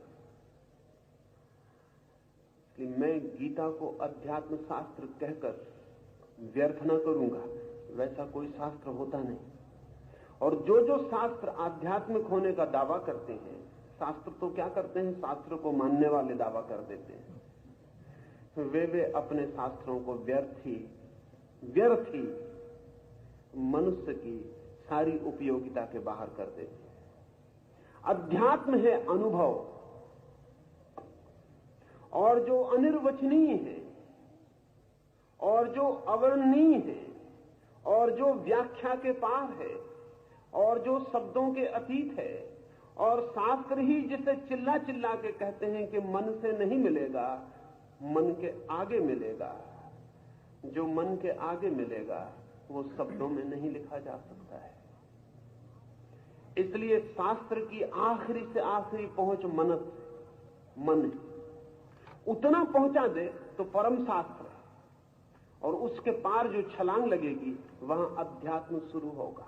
गीता को मैं मनस शास्त्र कहता हूं क्योंकि गीता वहां तक पहुंचाने के सूत्र हैं उसमें जहां से छलांग दी जंप, जहां से छलांग लग सकती। लेकिन अध्यात्म शास्त्र कोई शास्त्र होता नहीं। हाँ, आध्यात्मिक वक्तव्य हो सकते हैं, जैसे उपनिषद है। उपनिषद आध्यात्मिक वक्तव्य है, लेकिन उनमें कोई विज्ञान नहीं है, इसलिए मनुष्य के बहुत काम के नहीं। गीता बहुत काम की वक्तव्य है कि ब्रह्म है, ठीक है, एक वक्तव्य है कि ब्रह्म है, ठीक है, हमें पता नहीं। जो जानता है वो कहता है, जो नहीं जानता है वो कहता है होगा। बेयर स्टेटमेंट है। तो उपनिषद काम में आ सकता है जब आपको अध्यात्म का अनुभव हो जाए, तब आप उपनिषद में पढ़ के कह सकते हैं ठीक है, ऐसा मैंने भी जाना है। तो उपनिषद जो है वो गवाही बन सकता है, विटनेस हो सकता है। लेकिन जब आप जान लें तब, और मजा यह है कि जब आप जान लें तो उपनिषद की गवाही की कोई जरूरत नहीं है। आप ही जानते हैं तो आप जो कहते हैं वही उपनिषद हो जाता है। तो उपनिषद जो है वो ज्यादा से ज्यादा गवाही बन सकता है सिद्ध के लिए, और सिद्ध के लिए कोई गवाही की सिद्ध के किसान की गीता नहीं है। लेकिन असली सवाल तो साधक के लिए है, और साधक का असली सवाल आध्यात्मिक नहीं है। अर्जुन का असली सवाल आध्यात्मिक नहीं है, अर्जुन का असली सवाल मानसिक है, साइकोलॉजिकल है, उसकी समस्या ही मानसिक है। इसलिए अगर कोई ये कहे उसकी समस्या तो मानसिक है और कृष्ण उसको आध्यात्मिक हल कर रहे हैं, तो उन दोनों के बीच फिर कोई कम्युनिकेशन नहीं हो सकता। जहां समस्या है वहीं समाधान को होना चाहिए, तभी सार्थक होगा। अर्जुन की समस्या मानसिक है, उसकी समस्या आध्यात्मिक नहीं है, उसका उलझाव मानसिक है। अब ये बड़े मजे की बात, मामला ठीक ऐसा ही है जैसे कि मेरे घर में अंधेरा है और मैं आपसे कहूं अंधेरा है, आप कहें कि मैं दिया ले जाकर देखता हूं कहां है, और आप दिया ले जाएं, और अंधेरे को मैं न बता पाऊं, आप कहें बताओ कहां है, अब मैं दिया ले आया, अंधेरा कहां है, अब मैं मुश्किल में पड़ जाऊं, तो मैं आपसे कहूं कि कृपा कर दिया बाहर रख के आइए, आप कहें कि दिया बाहर रखाऊंगा तो अंधेरे को देखूंगा कैसे, क्योंकि रोशनी चाहिए देखने के लिए। तो फिर एक ही मैं आपसे कहूंगा कि फिर अंधेरा नहीं देखा जा सकता, क्योंकि जहां रोशनी है वहां अंधेरा नहीं, और जहां अंधेरा है वहां रोशनी नहीं, और इन दोनों के बीच कोई कम्युनिकेशन नहीं। आध्यात्मिक समस्या जैसी कोई समस्या होती ही नहीं, कोई समस्या नहीं है, वहां किसी समाधान की क्या जरूरत। अध्यात्म स्वयं समाधान है, इसलिए अध्यात्म के द्वार का नाम हमने रखा है समाधि। समाधि का मतलब है यहां से समाधान शुरू होता है, यहां से अब समस्याएं नहीं होंगी। समाधि का मतलब है यहां से अब समाधान शुरू होता है, अब समस्या नहीं, अब आगे प्रश्न नहीं होंगे, अब आगे प्रश्न का कोई उपाय नहीं। दरवाजे का नाम समाधि रखा है, इसका मतलब यह है कि दरवाजे पे आ गए, अब इसके पार समाधान का जगत है, वहां समाधान ही समाधान होंगे, वहां अब कोई समस्या नहीं होगी। लेकिन समाधि के द्वार तक बड़ी समस्याएं होंगी, और वे सब समस्याएं मानसिक है। इज द प्रॉब्लम, मन ही समस्या है। जिस दिन मन नहीं है उस दिन कोई समस्या नहीं है। और अध्यात्म का मतलब वो अनुभव जहां मन नहीं है। इसलिए मैं जब गीता को मनस शास्त्र कहता हूं तो अधिकतम जो शास्त्र के संबंध में कहा जा सकता है, द मैक्सिमम, वो मैं कह रहा हूं, उससे आगे कहा नहीं जा सकता। और जो लोग उसे आध्यात्मिक बनाएंगे वो पिटवा देंगे, उसे फिकवा देंगे, क्योंकि अध्यात्म की कोई समस्या नहीं है किसी की, सबकी समस्या मन की। और जब मैं कहता हूं कृष्ण को, मैं कहता हूं मनोविज्ञान का पहला उद्घोषक, तो अधिकतम जो संश्लेषण, आत्मा का कोई संश्लेषण नहीं होता है, सारा खेल मन का है, सारा उपद्रव मन का है। मन के पार न कोई उपद्रव है, न कोई समस्या है, इसलिए मन के पार न कोई शास्त्र है। सब गुरु शिष्य मन तक है, मन के पार कोई गुरु शिष्य नहीं। मन के पार न अर्जुन है न कृष्ण है। मन के पार जो है उसका कोई नाम नहीं, सब मन के भीतर सारी बात है। और इसलिए गीता बहुत विशिष्ट है। आध्यात्मिक वक्तव्य बहुत हैं, कीमती हैं, लेकिन वक्तव्य हैं, बेयर स्टेटमेंट्स हैं। एक आदमी कहता है ऐसा है, लेकिन इससे कोई हल नहीं होता। हमारी समस्याएं किसी और तल पर हैं, हमारी मुसीबतें किसी और तल पर हैं। उस तल पर ही बात होनी चाहिए। कृष्ण ने ठीक उस तल से बात की है जहां अर्जुन है।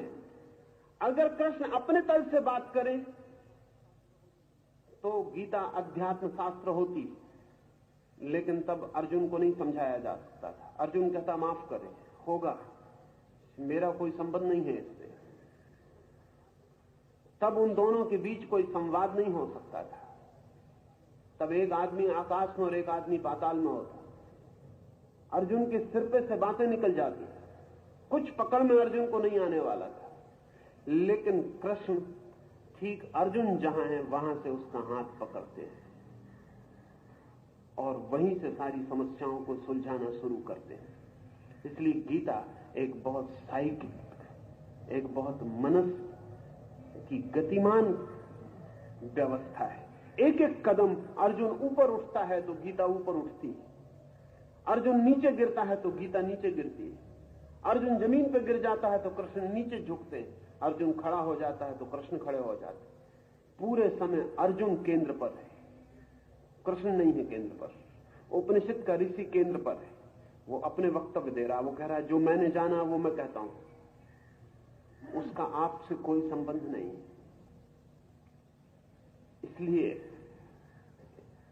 इसलिए मैं गीता को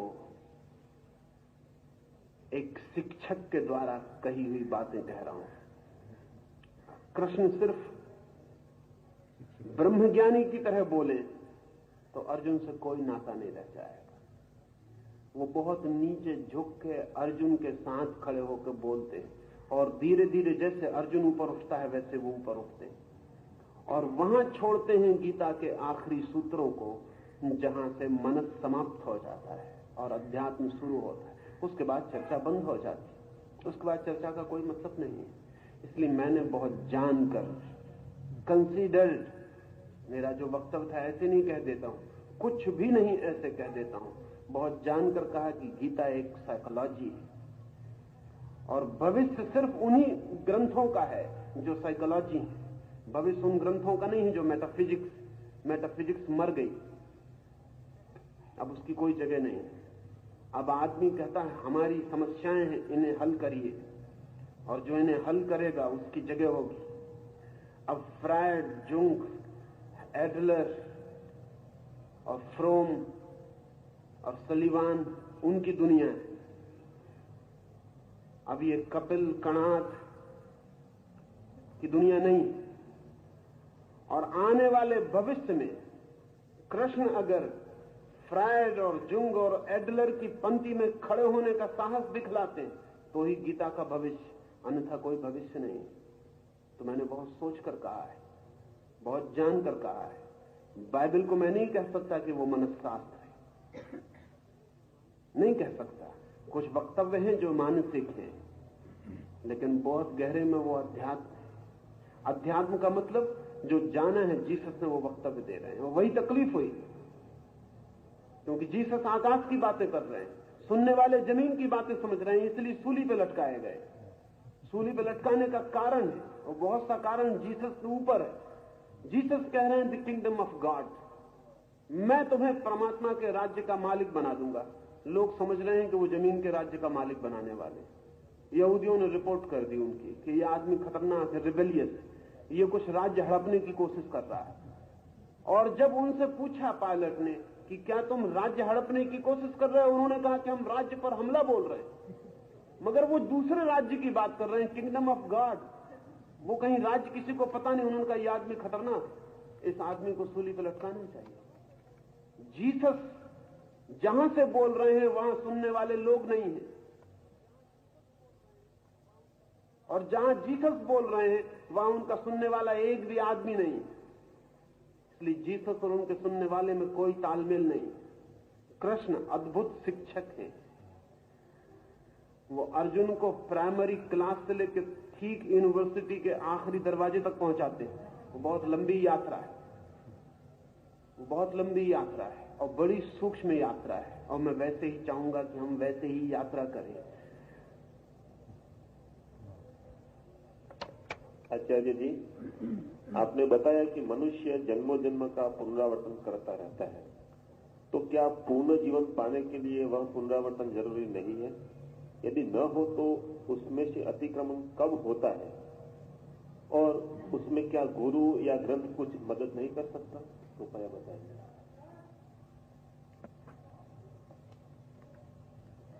जीवन का अनंत पुनरावर्तन है, उपयोगिता है उसकी, उससे प्रौढ़ता आती है। खतरा भी है उसका, उससे जड़ता भी आ सकती है। एक ही चीज से दोबारा गुजरने में दो संभावनाएं हैं। या तो दोबारा गुजरते वक्त आप उस चीज को ज्यादा जान लेंगे, और यह भी संभावना है कि दोबारा गुजरते वक्त आप उतना भी न जान पाएंगे जितना आपने पहली बार जाना था। दोनों ही बातें। आपके घर के सामने जो वृक्ष लगा है, आप उसको शायद ही देखते हो, क्योंकि इतनी बार देखा है कि देखने की कोई जरूरत नहीं रह गई। पति पत्नी को शायद ही एक दूसरे को देखते हो, 30-30 साल साथ रहते हो गए, देख लिया था बहुत पहले जब शादी हुई थी, फिर देखने का कोई मौका नहीं आया। असल में देखने की कोई जरूरत नहीं आई। अपरिचित स्त्री सड़क से निकलती तो दिखाई पड़ती, असल में अपरिचित दिखाई पड़ता है। परिचित के प्रति हम अंधे हो जाते हैं, ब्लाइंड स्पॉट हो जाता है, उसे देखने की कोई जरूरत नहीं होती। कभी आंख बंद करके सोचें कि आपके मां के चेहरा कैसा है, तो आप बड़ी मुश्किल में पड़ जाएंगे। फिल्म एक्ट्रेस का चेहरा याद आ सकता है, मां का चेहरा आंख बंद करके देखेंगे तो एकदम खोने लगेगा। थोड़ी देर में रूपरेखा गडमड हो जाएगी कि मां का चेहरा पकड़ में नहीं आता। इतना देखा है, इतने पास से देखा है कि कभी गौर से नहीं देखा। निकटता अपरिचय बन जाती है, निकटता अपरिचय बन जाती है।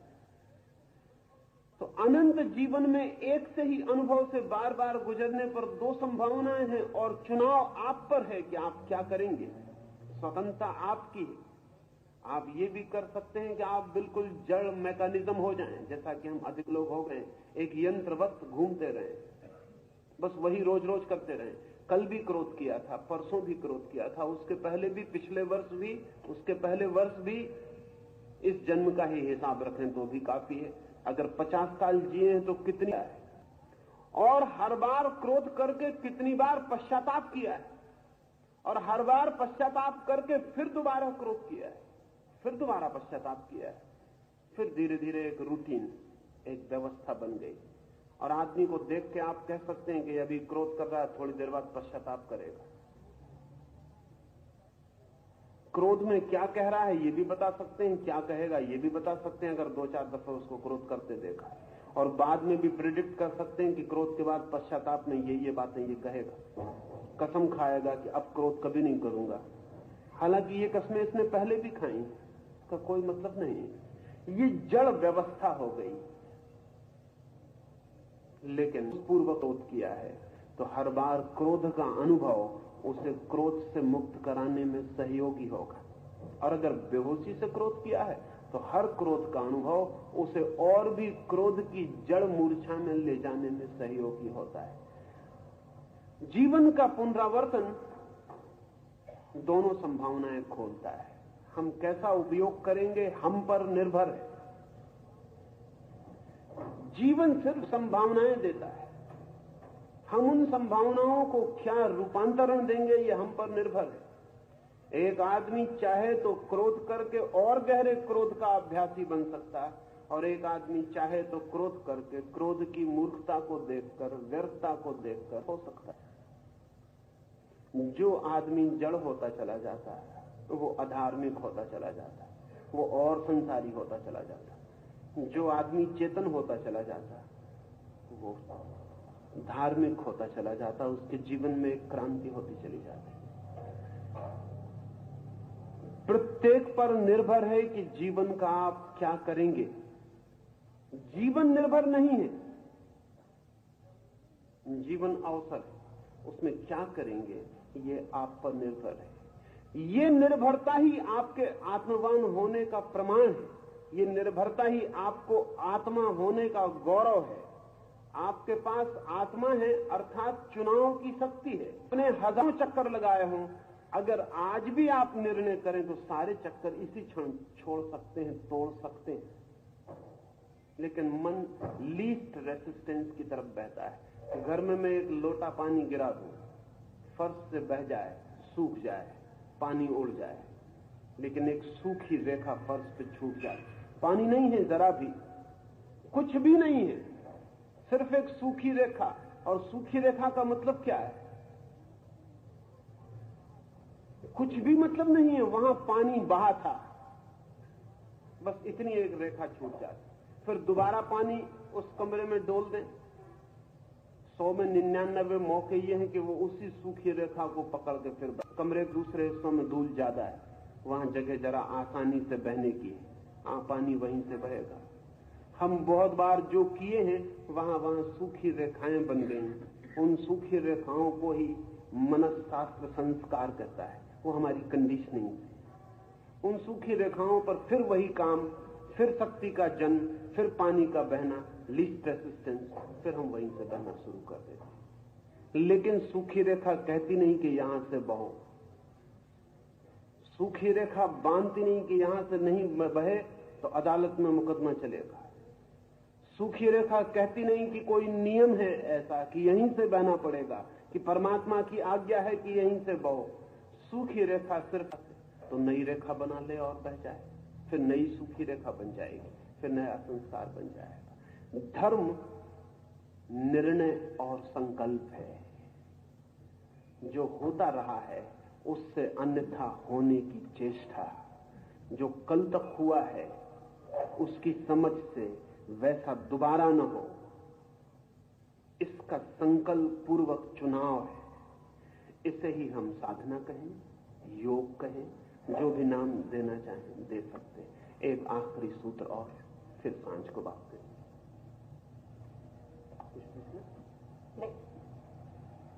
आचार्या पितर पुत्रः शाला संबंधिनस्तथा एतान् हन्तुमिच्छामि न तोऽपि मधुसूदन अपि त्रैलोक्यराज्यस्य हेतो किं नु मही कृते। इनमें कोई हमारे आचार्य, कोई पिता, कोई पितामह, कोई मामा, कोई ससुर, कोई पोते, कोई साले और कोई संबंधी है। हे मधुसूदन, ये भले ही मुझे मार डाले, पर मैं स्वर्ग के राज्य के लिए भी इन्हें नहीं मारना चाहता। भूमि के राज्यान्न का प्रीति जनार्दन पापमेवाश्रयेदस्मान् हत्वैतान् ततायिनः। हे जनार्दन, दुर्योधन आदि अपने बंधु बांधवों को मारने से हमें क्या सुख होगा? इन आतताई को मारने से हमें पाप ही लगेगा। बार बार फिर अर्जुन जो कह रहा है वो बहुत विचार योग्य है। 2-3 बातें ख्याल में ले लेनी। लोक का राज्य भी मिलता हो तो भी मैं लेने को तैयार नहीं हूं, इसलिए इस पृथ्वी के राज्य की तो बात ही क्या। देखने में ऐसा लगेगा बड़े त्याग की बात कह रहा है, ऐसा है नहीं। मैं एक वृद्ध सन्यासी से मिलने गया। उन वृद्ध सन्यासी ने मुझे एक गीत पढ़ के सुनाया, उनका लिखा हुआ गीत। उस गीत में उन्होंने कहा कि सम्राटो, तुम अपने स्वर्ण सिंहासन पर होगे सुख में, मैं धूल में मजे में हूं। ऐसा ही गीत था। पूरे गीत में यही बात थी। सुनने वाले बड़े मंत्रमुग्ध हो गए। हमारे मुल्क में मंत्रमुग्ध होना इतना आसान है कि और कोई चीज आसान नहीं। सिर हिलाने लगे। मैं बहुत हैरान हुआ। उनका सिर हिलता देखकर सन्यासी भी बहुत प्रसन्न हुए। उन्होंने मुझसे पूछा, आप क्या कहते हैं? मैंने कहा, मुझे मुश्किल में डाल दिया, आप मुझसे पूछिए ही मत। उन्होंने कहा, नहीं कुछ तो कहिए। मैंने कहा कि मैं सदा सोचता हूं कि अब तक किसी सम्राट ने ऐसा नहीं कहा कि सन्यासियों अपनी धूल। सन्यासी जरूर सैकड़ों वर्ष से ऐसे गीत लिखते रहे हैं, कारण खोजना पड़ेगा। असल में सन्यासी के मन में सुख तो सोने के सिंहासन में ही दिखाई पड़ रहा है। अपने को समझा रहा है, कंसोलेटरी है उसकी बात। वो कह रहा, रहे आओ अपने सिंहासन पर, हम अपनी धूल में ही बहुत मजे में। लेकिन तुमसे कह कौन रहा है कि तुम सिंहासन पर रहो? तुम धूल में मजे में हो तो मजे में रहो। सिंहासन वाले को ईर्ष्या करने दो तुम्हारे मजे की। लेकिन सिंहासन वाला कभी गीत नहीं लिखता कि तुम अपने मजे में हो तो रहे आओ। उसको कंसोलेशन की कोई जरूरत नहीं है। वो अपने सिंहासन पर ईर्ष्या गहरी। अब अर्जुन अपने को समझा रहा है।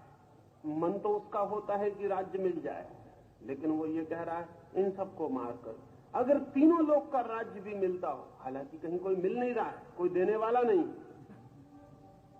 तीनों लोग का राज्य भी मिलता हो तो भी बेकार है। ऐसी बड़े राज्य की बात करके फिर वो उसका दूसरा निष्कर्ष निकालता है कि तब पृथ्वी के राज्य का तो प्रयोजन ही क्या है। ऐसा बड़ा ख्याल मन में पैदा करके कि मैं तीनों लोग का राज्य भी छोड़ सकता हूं, तो फिर पृथ्वी का राज्य तो छोड़ ही सकता हूं। लेकिन न उसको पृथ्वी का राज्य छोड़ने की इच्छा है। और अगर कहीं कृष्ण उससे कहे तो वो बड़ी विभूचन में पड़ जाए। वो कह रहा है, अपने को समझा रहा है। अब ये बड़े मजे की बात है कि बहुत बार जब हम अपने को समझाते होते हैं तो हमारे ख्याल में नहीं होता है कि हम किन किन तरकीबों से अपने को समझाते हैं। बड़ा मकान देख के पड़ोसी का हम कहते हैं, क्या रखा है बड़े मकान में? लेकिन जब कोई आदमी कहता है क्या रखा है बड़े मकान में, तो उस आदमी को बहुत कुछ रखा है, निश्चित ही रखा है। अन्यथा बड़ा मकान दिखता नहीं। वो अपने को समझा रहा है, वो अपने मन को सांत्वना दे रहा है कि कुछ रखा ही नहीं है, इसलिए हम पाने की कोशिश नहीं करते। कुछ भी नहीं रहा है। और इतने छोटे से राज्य की बात के लिए इतने परिजनों को मारना, ये परिजनों को मारना उसके लिए सर्वाधिक कष्टपूर्ण मालूम पड़ रहा है। न मारना कष्टपूर्ण मालूम पड़ रहा है, परिजनों को मारना कष्टपूर्ण मालूम पड़ रहा है। स्वभावतः सारा परिवार वहां लड़ने को खड़ा है। ऐसे युद्ध के मौके कम आते हैं। वो युद्ध भी विशेष है। और युद्ध की तीक्ष्णता यही है महाभारत की कि एक ही परिवार कट के खड़ा है। उस कटाव में भी सब दुश्मन नहीं है, वो कम मित्र और ज्यादा मित्र का ही है। जो बंटवारा है, वो बंटवारा ऐसा नहीं है कि उस तरफ दुश्मन है और इस तरफ मित्र है। इतना भी साफ होता है कि उस तरफ पराए हैं और इस तरफ अपने हैं, तो कटाव बहुत आसानी से हो जाता। अर्जुन ठीक से मार पाता। लेकिन बंटवारा बहुत अजीब है, और वो अजीब बड़ा अर्थपूर्ण है। वो अजीब बंटवारा ऐसा है कि इस तरफ अपने थोड़े जो ज्यादा मित्र थे वो इकट्ठे हो गए, जो थोड़े कम मित्र थे वो उस तरफ इकट्ठे हो गए। मित्र वो भी हैं, परिजन वो भी हैं, गुरु उस तरफ है। ये मैं कह रहा हूं महत्वपूर्ण है। और ऐसी सिचुएशन इसलिए महत्वपूर्ण है कि जिंदगी में चीजें जिंदगी में चीजें काले और सफेद में बटी हुई नहीं होती। जिंदगी गिरे का फैलाव है। उसके एक कोने पे काला होता है, दूसरे कोने पे सफेद होता है, लेकिन जिंदगी के बले फैलाव में काला और सफेद मिश्रित होता है। यहां फला आदमी शत्रु और फला आदमी मित्र ऐसा बटाव नहीं है। फला आदमी कम मित्र, फला आदमी ज्यादा मित्र, फला आदमी कम शत्रु, फला आदमी ज्यादा शत्रु, ऐसा बटाव है। यहां जिंदगी में एब्सोल्यूट टर्म्स नहीं है। यहां कोई चीज पूरी कटी हुई नहीं, यही उलझाव है। यहां सब चीजें कम ज्यादा में बटी हैं। हम कहते हैं ये गर्म और ये ठंडा, लेकिन ठंडे का क्या मतलब होता है? थोड़ा कम गर्म की हालत बढ़ जाएंगे। तब आपका एक हाथ कहेगा पानी ठंडा और एक हाथ कहेगा पानी गर्म, और एक ही पानी दोनों तो नहीं हो सकता एक साथ, ठंडा और गर्म। जीवन में सब कुछ सापेक्ष है, रिलेटिव है। जिंदगी में कुछ भी निरपेक्ष नहीं है। यहां सब कम ज्यादा का बटाव है। अर्जुन की वही तकलीफ है, और जो आदमी भी जिंदगी को देखेगा ठीक से उसकी यही तकलीफ हो जाएगी। यहां सिर्फ कम ज्यादा का बटाव है। कोई थोड़ा अपना ज्यादा, कोई अपना कम, कोई थोड़ा ज्यादा निकट, कोई थोड़ा जरा दूर, कोई 100%, कोई 90%, कोई 80% अपना। जो पराया है उसमें भी अपना 1% का हिस्सा है, और जो अपना है उसमें भी पराये का प्रतिशत का हिस्सा है। इसलिए जिंदगी उलझाव है। ये कट जाए ठीक ही शत्रु मित्र में, अच्छे बुरे में, तो बड़ा आसान हो जाए। इतना आसान नहीं हो पाता। राम के भीतर भी थोड़ा रावण है, और रावण के भीतर भी थोड़ा राम है। इसलिए तो रावण को भी कोई प्रेम कर पाता, नहीं तो रावण को कोई प्रेम ना कर पाए। रावण को कोई प्रेम कर पाता है, रावण में भी कहीं ना कहीं राम किसी न किसी को दिखाई पड़ता है। रावण को भी कोई प्रेम करता है, राम से भी कोई शत्रुता कर पाता है, तो राम की शत्रुता में भी कहीं ना कहीं रावण थोड़ा।